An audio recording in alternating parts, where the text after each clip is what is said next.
ओम नमो भगवते वासुदेवाय। बड़ों को प्रणाम और छोटों को प्यार। आज मैं आपको वैकुंठ चतुर्दशी की कथा सुनाने जा रही हूँ। मन को शांत और कथा को धैर्य से सुने। कथा को पूरा सुनने से उसका पूर्ण फल मिलता है।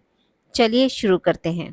पहली कथा अनुसार एक बार नारद जी पृथ्वी लोक से घूमकर वैकुंठ धाम पहुँचते हैं। भगवान विष्णु उन्हें आदरपूर्वक बिठाते हैं और प्रसन्न होकर उनके आने का कारण पूछते हैं। नारद जी कहते हैं, हे प्रभु, आपने अपना नाम कृपा निधान रखा है। इससे आपके जो प्रिय भक्त हैं वही तर पाते हैं। जो सामान्य नर नारी हैं वह वंचित रह जाते हैं। इसलिए आप मुझे कोई ऐसा सरल मार्ग बताएं जिससे सामान्य भक्त भी आपकी भक्ति कर मुक्ति पा सके। यह सुनकर विष्णु जी बोले, हे नारद, मेरी बात सुनो। कार्तिक शुक्ल पक्ष की चतुर्दशी को जो नर नारी व्रत का पालन करेंगे और श्रद्धा भक्ति से मेरी पूजा अर्चना करेंगे, उनके लिए स्वर्ग के द्वार साक्षात खुले होंगे। इसके बाद विष्णु जी जय विजय को बोलते हैं और उन्हें कार्तिक चतुर्दशी को स्वर्ग के द्वार खुला रखने का आदेश देते हैं। भगवान विष्णु कहते हैं, इस दिन जो भी भक्त मेरा थोड़ा सा भी नाम लेकर पूजन करेगा वह वैकुंठ धाम को प्राप्त करेगा। दूसरी कथा अनुसार पौराणिक मान्यता अनुसार एक बार भगवान विष्णु देवादिदेव महादेव का पूजन करने के लिए काशी आए। वहां मणिकर्णिका घाट पर स्नान करके उन्होंने 1000 स्वर्ण कमल पुष्पों से भगवान विष्णुनाथ के पूजन का संकल्प किया।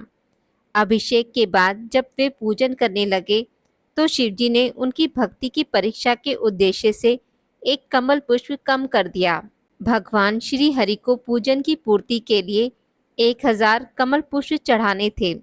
एक पुष्प की कमी देखकर उन्होंने सोचा, मेरी आंखें भी तो कमल के ही समान हैं, मुझे कमल नयन और पुंडरीकाक्ष कहा जाता है। यह विचार कर भगवान विष्णु अपनी कमल समान आंखें चढ़ाने को प्रस्तुत हुए।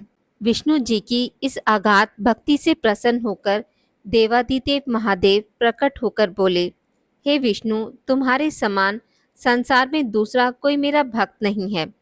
आज की यह कार्तिक शुक्ल चतुर्दशी अब वैकुंठ चतुर्दशी कहलाएगी और इस दिन व्रत पूर्वक जो पहले आपका पूजन करेगा उसे वैकुंठ लोक की प्राप्ति होगी। भगवान शिव ने इस वैकुंठ चतुर्दशी को करोड़ों सूर्य की कांति के समान वाला सुदर्शन चक्र विष्णु जी को प्रदान किया। शिव जी तथा विष्णु जी कहते हैं कि इस दिन स्वर्ग के द्वार खुले रहेंगे।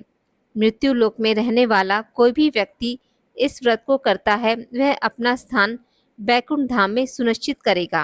तीसरी कथा अनुसार धनेश्वर नाम का एक ब्राह्मण था जो बहुत बुरे काम करता था। उसके ऊपर कई पाप थे।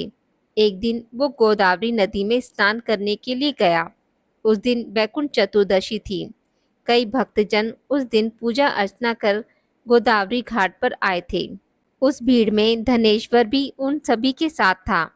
इस प्रकार उन श्रद्धालुओं के स्पर्श के कारण धनेश्वर को भी पुण्य मिला। जब उसकी मृत्यु हो गई तब उसे यमराज लेकर गए और नरक में भेज दिया। तब भगवान विष्णु ने कहा, यह बहुत पापी है, पर इसने वैकुंठ चतुर्दशी के दिन गोदावरी स्नान किया और श्रद्धालुओं के पुण्य के कारण इसके सभी पाप नष्ट हो गए, इसलिए इसे वैकुंठ धाम मिलेगा। अतः धनेश्वर को वैकुंठ धाम की प्राप्ति हुई। तो प्रेम से बोलिए श्री हरि विष्णु भगवान की जय। आज की इस वीडियो में बस इतना ही। मित्रों, अगर आपको मेरी वीडियोस पसंद आती हैं तो इसे लाइक और शेयर ज़रूर करें और पूजा पाठ से जुड़ी जानकारी के लिए मेरे चैनल को सब्सक्राइब करना ना भूलें। धन्यवाद।